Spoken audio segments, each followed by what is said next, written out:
Assalomu alaykum. Men Tojikistondan Oydin Shifo tabobat markaziga kelgan edim. Men hozir juda yaxshi davolandim u yerda. Men sahar bo'yicha asosan, keyin shamollashlar bo'yicha bel og'riq, oyoq og'riq, yelkalarda og'riqlar bor edi. Bular bu yerda juda qulay tabobat markazlari juda chiroyli joylashgan ekan. Hamma narsalar qulay ekan. Fizioterapiyalari juda ham yaxshi ekan. Bu yerda men ari chaktirish bo'yicha, fizioterapiyalarga qatnashish bo'yicha, tozalovlar bo'yicha juda yaxshi muolajalar oldim. Hammalariga rahmat. Hozir qantim 4.5 chiqdi. Juda yaxshi ketyapman. Kelganimda 7,5-9 edi.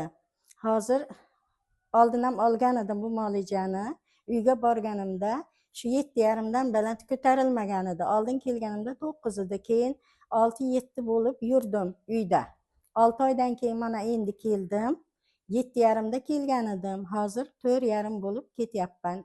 Xudo xohlasa men ertalab kechqurunlari sahar dorisini yer edim. Bittaga tushgan edi. Xudo xohlasa uyga borsam, u ham tushsa kerak.